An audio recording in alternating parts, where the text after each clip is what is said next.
And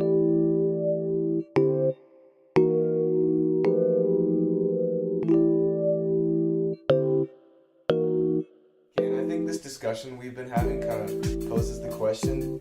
You know, we've been dissing on like pop artists kind of this whole time because like, oh, they all have the same sound or whatever. But do you think that they actually enjoy the music they create, or do you think they're just doing it for the money? That's an interesting question.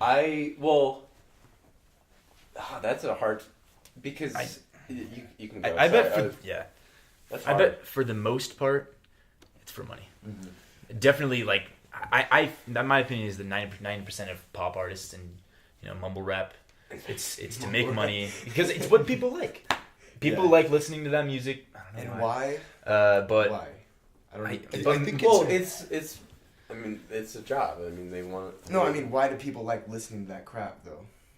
That I can't answer. Well, I think that's more of a shift in like the lifestyle thing again. No, I think it's a shift in why we listen to music, and I think mumble rap is to pump up adrenaline.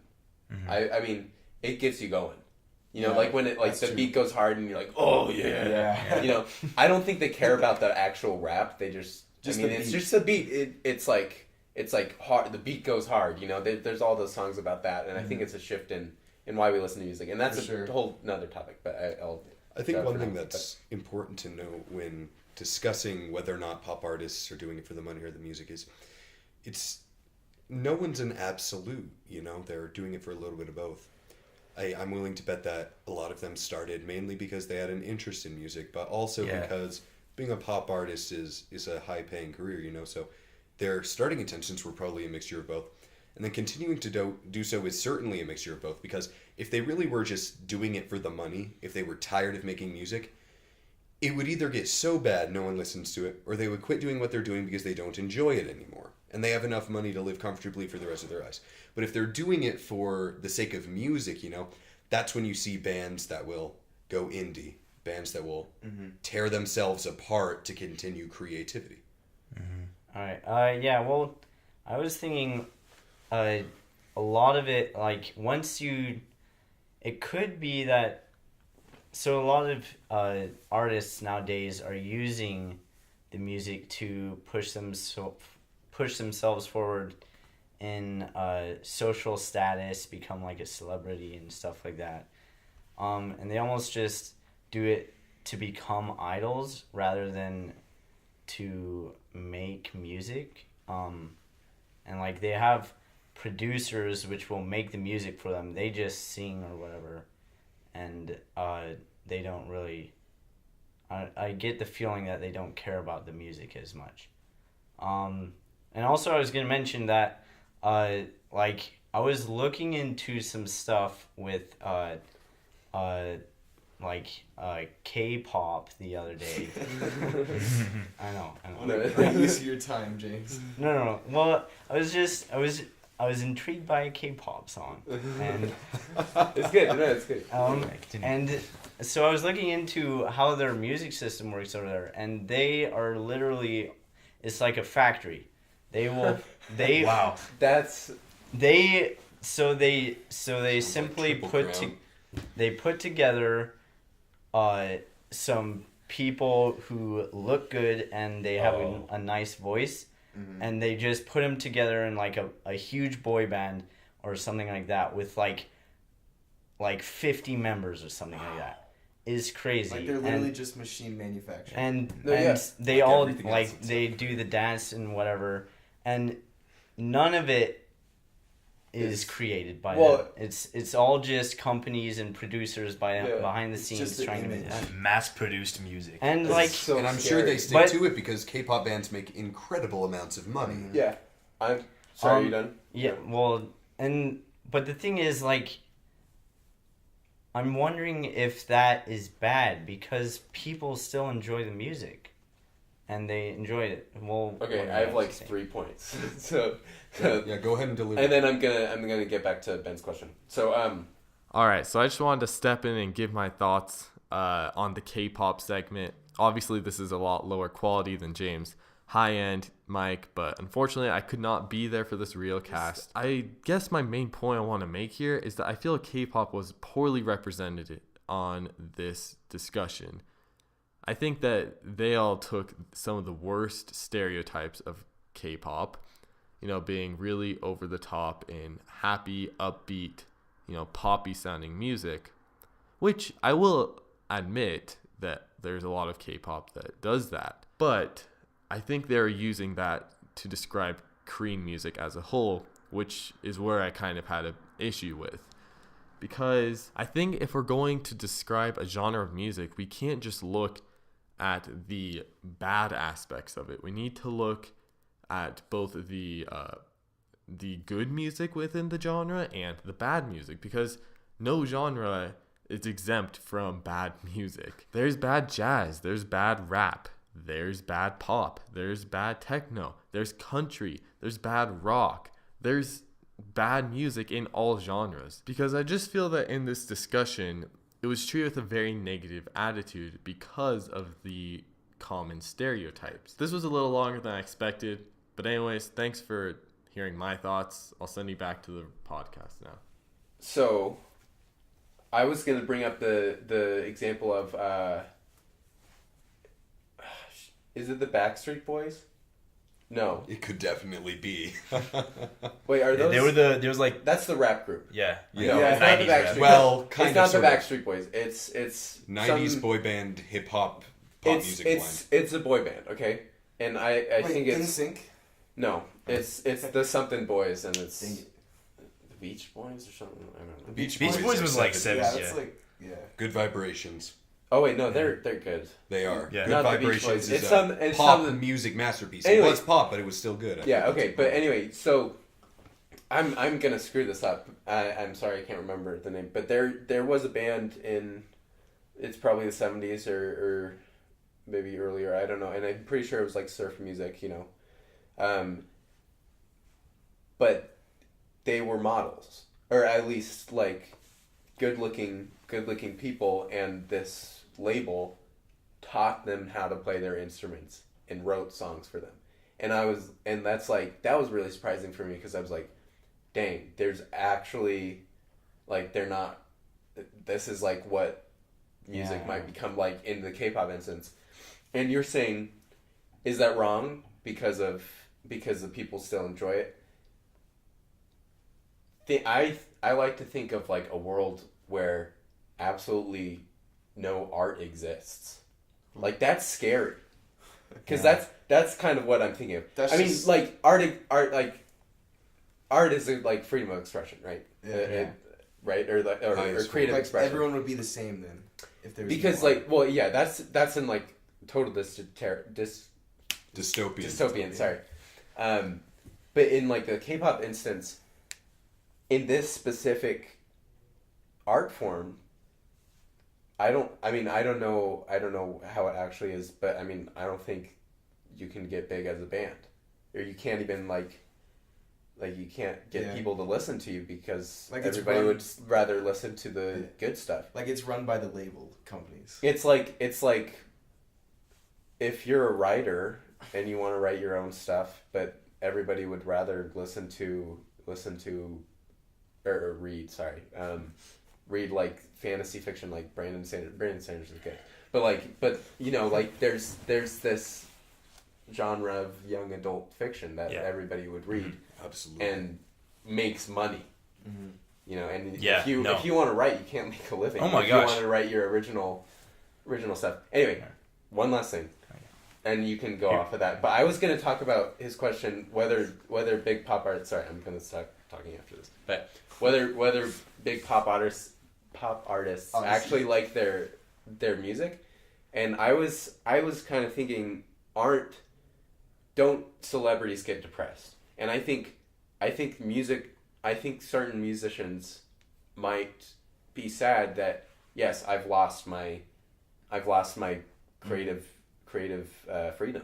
But they just do Oh, it yeah. for the money, for the job. Well, but I mean, I don't think they can get out. I mean, Yeah. is it like, Being I mean, controlled. can Taylor Swift, like, I mean, I guess she's kind of like, doing. She is changed kind of her doing her sound. own thing Yeah. right now. Yeah, well, she's like- going a different direction. yeah. I don't know if it's her own thing. Okay, Maybe but it's the like- labels. Well, Yeah. another Idea. example is But like, I mean, like, I feel can those Taylor big Swift artists, is a like, dangerous like example. do like something completely different and No, like, get away well, with it, or I will mean- they be fired from their job? I mean, like, you know, Kesha, how does that work? Did you hear the story about Kesha? I She tried was to like, avoid her. she like her old music was like really like terrible pop. Does she have good? But like it's gotten a little better now. Like she was going through this weird thing with like her label company. I don't know the exact story, but apparently like someone from the company was like abusing her and like blackmailing her. And I think it was like sexual in a way, like it was like bad stuff. And so she was unhappy in the place she was because there was like so much abuse and all this crap. So she finally left the company and now she's like off making her own stuff. So it's like Good for Okay, her. yeah. and like she's a pretty big artist and she managed to like make it. Is she still popular though? She kind of faded out. So Yeah. So She like, was a real good point. one-hit wonder, I think it's fair to say. TikTok. Yep. Well, and it's proof that she is because you know that song by name. You say Kesha, and that's the only song any of us can think of. Am I wrong? No, yeah, well, I wanted to get back to the K-pop really quick. yeah. No, you're. Good. I don't know the full situation, but Yeah. No. what I see is that is the only music that's produced there. Is the ones That's awful. from the corporations Wow. and stuff, or at least basically. Like 'Cause I I'm mean- sure you could find some like very obscure artists, but they're all mostly manufactured. Isn't that the start of the complete depletion of of freedom of expression? when the labels run everything. When this starts happening, when a specific art form gets Takes over. depleted of Yeah. creativity, Yeah, I it's mean, like it's like isn't that yeah. awful? I mean, Yeah. don't it's you not think art that would anymore. start to happen in writing, and that would start to happen in actual art is a completely different what Painting. fine art painting? I don't know. yeah. Visual art. Visual art, yeah. I think that's a completely different spectrum. That's gotten really weird because there's actually no way to make money.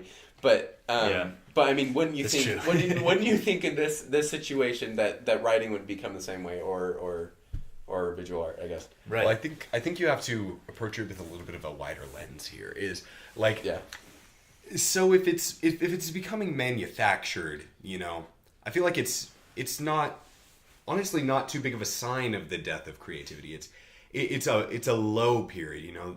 People are going to get bored of it eventually, and that's where they're going to get an explosion of musical Do you creativity. think so though? Yeah. Because, I do. Because I when honestly it think evolved so. to the popular taste, if people stopped listening to this genre, then they'd start to change it and say, "Oh, this song got big because of something. Let's start doing that," and then it would evolve. So Well, we I wouldn't think get it'll anywhere. turn probably into a countercultural revolution in the music scene, simply because we've seen it happen before. You know, like I think a good example of this is with like the rise of the early 2000s pop punk scene. You know, like it was crawling with these honestly garbage cloned out emo semi quasi punk songs. You know. That's Yeah. a lot of words. and it was bad, but a lot of people got fed up with it. So we started seeing this revival in like more traditional, in a way, you know, back to the 70s hardcore punk scene, which in of itself is a countercultural movement, but people got tired of the same thing, and it turned into like a great branching explosion. And I figure that's probably what'll happen in South Korea, but I think what would really be more concerning for the death of creativity would be like obsessing over, I don't know how to put it. Come back to me. Yeah. Well, yeah, the same principle is, I think, yeah, super applicable in writing, and we already see it. Rick Riordan. Absolutely. That's that's who I meant, that's not the Brandon epitome. Sanderson. Brandon That's the Sanderson's epitome. actually Yeah. pretty good. Sorry, His- Rick Riordan is the epitome. Holy cow! Of Yeah. depletion. of Well, and creativity. like he started. Well- I feel like he started honest. yeah, you know, sorry, like, I have something per- to, after you and James. Yeah, sorry. the Percy Jackson series. You know, his first series. You know, It's honestly it's not wonderful. great writing. You know, you can tell. I don't know. It's an original idea. It has a pretty good plot. It's You know, like teen. It's fairly fans. well executed. It's not bad. But then he went on to make, what was it? Heroes of Olympus. He he, like, made 5 more spin-offs books. that were the same exact book. And now he's making the same- Trials of Apollo. It's like They're all it's the like, same plot. Yeah. Not You only can are they the totally same tell he plot, but they're the completely sold same out. characters, you know? Like, the characters have different names, but they follow the same character arcs, and it all centers around that There's like this demigod weird goddess romance. thing. Well, and romance I mean, between the two characters. Yeah, that's and the they're all the funniest one. same book, and I agree with you. That really is, that there is the true death of creativity. right. Yeah. And I was just thinking, like, I think that, like Kobe was saying, eventually is gonna get to the point where, I mean, we have the internet nowadays, and you can't really stop anything from becoming, from being known. So eventually you will get, or at least in my opinion, eventually you will get these revivalist movements. And I think it could just be sort of like a cycle, if you want to, I guess. I think what we'll probably see in the future is it will just be cycling back between manufactured label sort of music and then indie music. And that, But I think, so slowly, hopefully, we'll evolve more to the point where,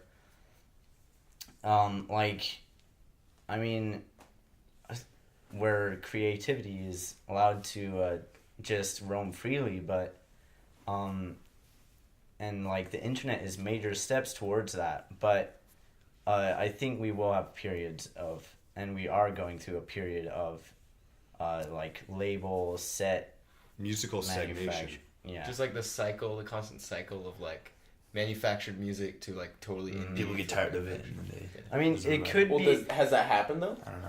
I feel Well, like Because it's like- I think it's. I mean, music has evolved because of like digital music and you know like evolving through the different stages of how we listen to it. I don't think it. Maybe in the future, but I mean, when the way we listen to music change as it has. It's kind of like what Kobe was talking about with that example. Can I Jitsi. finish I mean, my sorry, Fox. first fucks. the one before? Sorry, I was just gonna say an example of writing, and I think Rick Riordan may be sort of like this. There is a big young adult fiction writer, and I don't know his name, but What did he write? I don't know. So this is sorry. is this hypothetical? Yeah, is this rhetorical? No, this is not. This is real. This is young adult fiction. I mean, we don't read that, so Not at all. I don't think we would know who he is. But it's some kind of fantasy series, and one of my dad's friends, Adam Miller, he's like a professor, and he like writes really good books. He got asked to ghostwrite for him. So this exists. Wow. That's so terrible. there's ghostwriting in young adult fiction. Sorry, and not to pursue this, did he accept? Here's the he he gets paid. Oh, But that here's the hurts thing. me. Here's how it works. This guy, and I think his wife helps. They write a plot, right? They write each individual chapter, what happens, and you know basic outline, and then Adam Miller, you know, writes the entire book and has a certain number of pages or whatnot. But to me, what this means is like the book is nothing. Like he's filling in spaces, he's filling in words. It's not. I mean, it can be concise, but like He's the literally words just- are nothing. He's not. literally I mean, just filling so space. so that's fine because I mean he's making money and he doesn't really care about, and he has his own side creative projects. But this is how he can make actual money by doing nothing. He's just writing. He's just Space. filling in a plot. You know. And two things on that. First of all, that shows the power of creativity being drowned out by capitalism. Is sure he's creative, but those aren't what make him money. What earns him money is the Absolutely. complete dearth of creativity. But then on top of that, with the ghostwriter, it's back to that he's doing it for the money. What he's doing is not creative. what is creative is the outlines he's being. You're talking about Adam Miller or the man being ghost written for. He shows a complete lack of creativity. He does write some books, but I mean, I agree. He mostly writes fluff. He writes filler. It's not what you came to the book for. You came there for an interesting original plot arc, which is what the ghostwriter did. The ghostwriter is this incredibly creative man who is clearly underpaid and completely unrecognized. Meanwhile, some man using him as a front writes a bunch of garbage, but gets all the money. He can't even. Well, no, I mean. Well, he I gets don't know. a considerable the money portion of the situation. fame and the recognition, No, and I imagine a considerable cut of the pay. He was telling us about it, and he cannot say that he's part of this book. He cannot say that he ghost wrote it. He cannot he can say I ghost wrote. I don't know.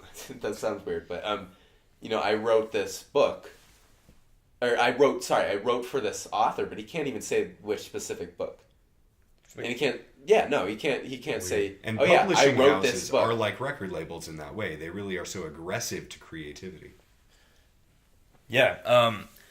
So I guess this entire time we've been talking about how creativity. It's like impossible to make money while still being consistently creative. How the only way to make money is to sell out. But I think there's definitely people who do both, who keep consistently, and I think Brandon Sanderson is actually an example of this.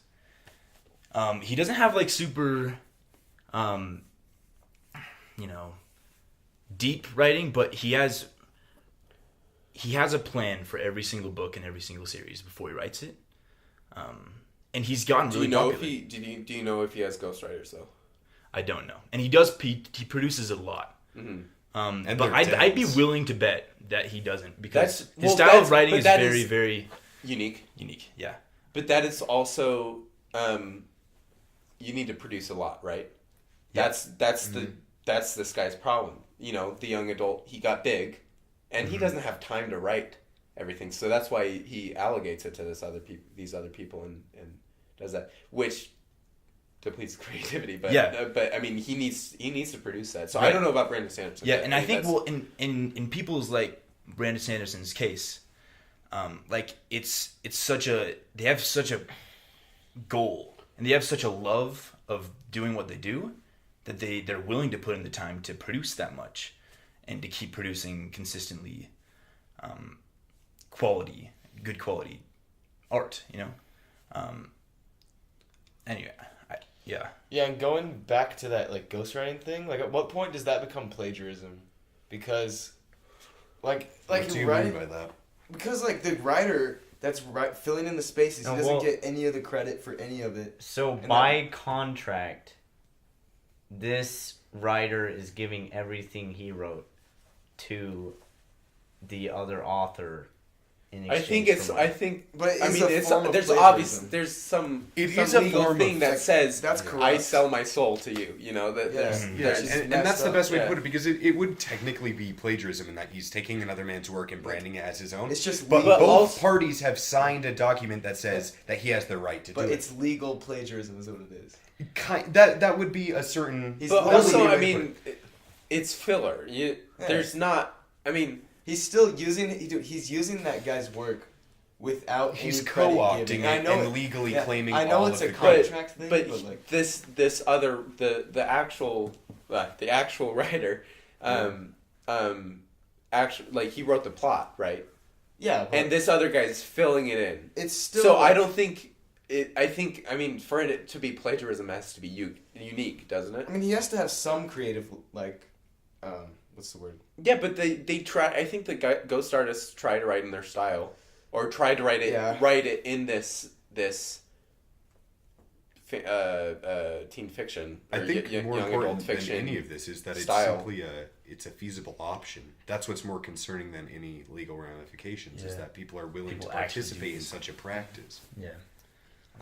So I was thinking, I think one of the biggest steps we can take forward right now would simply be to be I recognize that these labels, these ghost writers, they're not going to go away, at least not in the near future. But I think what we can do is we should try to recognize the ghostwriters, I guess. But- well, I think what they should do is, I think labels for now are fine as long as you can give recognition.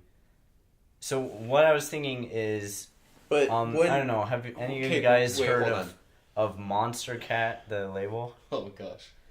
Yeah. Yeah. Aren't they like some trashy electronic push? Yep. Yeah. Well, I was just. So what they do is like they get a whole bunch of different groups, and so that they have regular releases. But they That's at least concerning. they at least still recognize the individual groups, and they unfortunately probably the individual groups don't get a lot of the money, but at least it's a step forward, because then it's not just ghostwriters, I guess. What were you guys? I was gonna say that. I mean, it might. I don't think it's not always easy to recognize ghostwriting. Like I don't know if you guys have heard this or know this, but Hans Zimmer has a team of writers that writes music for him.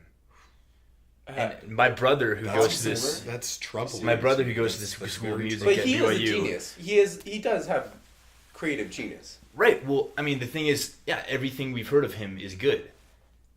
But he has ghostwriters. Like, I would have not guessed at all that he had that. You know, because it all sounds good. I think what their purpose would be is he writes a theme. They write these filler stuff. He spends a lot of time. I think creating a theme, and then these guys would go in and. Yeah, I think an example of this that is actually really good is the BBC's Blue Ocean series that released a few years ago, for instance. Hans Zimmer's orchestra, they performed the entirety of the track, but Zimmer himself didn't do the entire work on it. He actually partnered with Radiohead for it. Wow. And they did some Hans Zimmer restylings of I some think- Radiohead tracks off King of Limbs. And they turned out to be fantastic. And like that right there is an interesting example just because it's not exactly an original composition because it was based off something, but it still is original in the sense that it was something new in its own right. You don't need to necessarily have, like, even if his orchestra is writing some things and he has writers for it and it's not purely him, he puts enough work towards it and has enough of his influence in it that I feel it's more fair than a lot of other situations to say it is a Hans Zimmer work. He gives it such a creative presence and guidance that he really kind of embodies the. I think he spends a lot of time thinking of themes. Yeah, but well, if sure. it's all right if he does it, if it's all right if he does it, is it all right if other people do it then? Yeah. Well, but I don't think there's the same creative. It's gonna genius. vary I don't case think there's to the case same immense. creative freedom that in pop artists that Hans Zimmer has.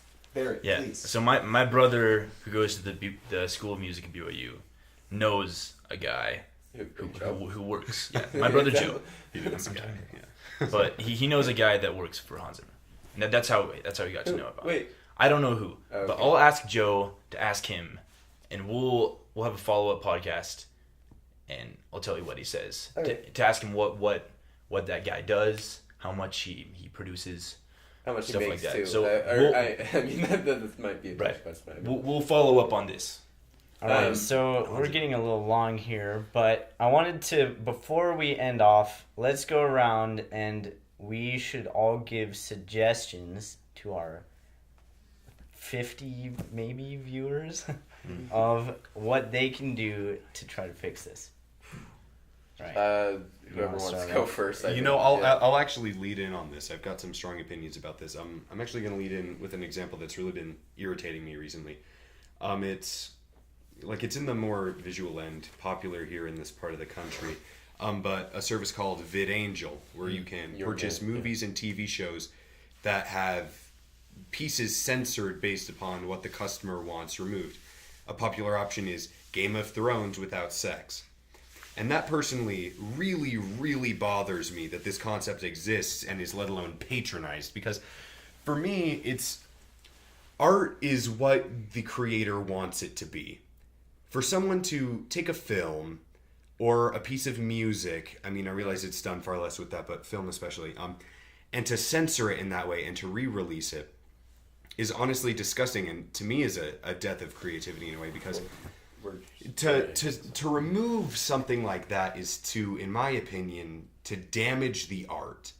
There's a reason the artist put that in there. If it makes you uncomfortable, I personally feel you don't consume it. Don't damage and disparage art. Well, we're at trying your to end, own so concern. let's not. So my 2 cents would be just patronize originality.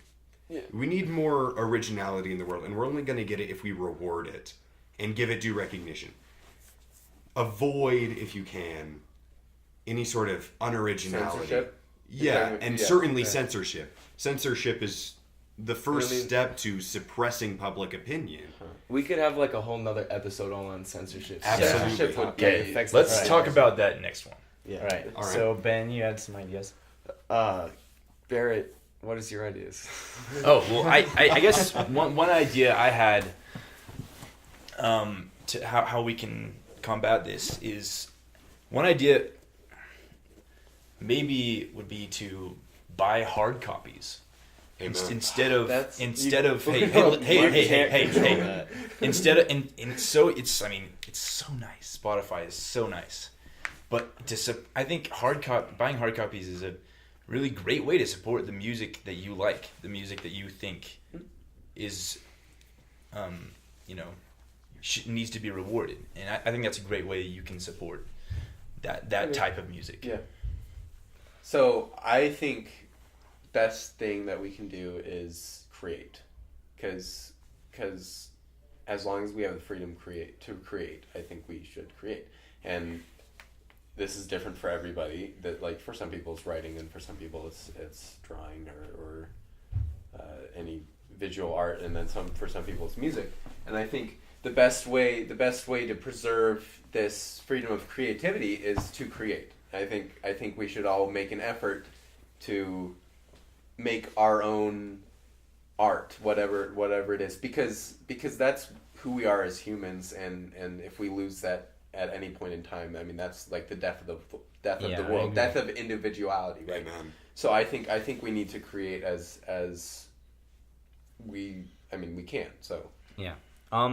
What I was gonna say, I think that we all need to put more effort into.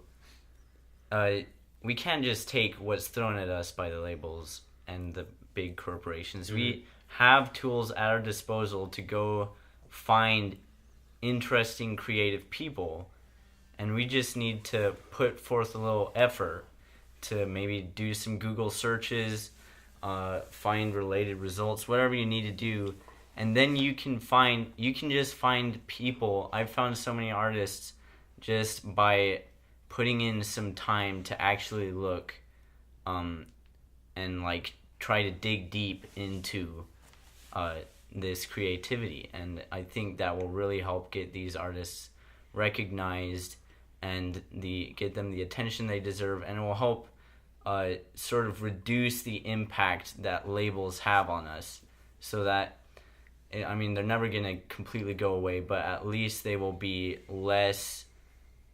have less of a monopoly over it.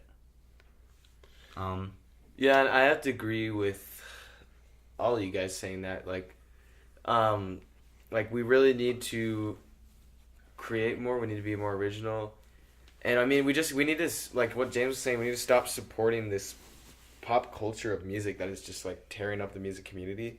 Like, I don't mind some pop every now and then. It's a kind of a guilty pleasure I have, but like freaking garbage like Lil Pump. Why is Lil Pump popular right now? Like, I would literally rather, like, in my opinion, his music is absolute garbage. Like, he literally repeats the same lyrics over and over again. I won't go into it, but I would literally rather stick banana peels in my ears than listen to him. Anyway, but the point I'm trying to get at is we need to, as consumers, I think it's our job to not support the music that is being created, like the pop music, all the garbage that is out there. Like, don't support the garbage. Like, support the stuff you like, obviously, but just really like look for the smaller bands, like James was saying. And I think everybody has a taste, and I think we need to find that taste and find the good small bands. Yeah, listen to what you like. All right. So, all right. Fine. One last idea. By Barrett. And then plus is Oh my gosh. okay. One of the last ideas This that I second to last had idea. is don't give in. Sorry.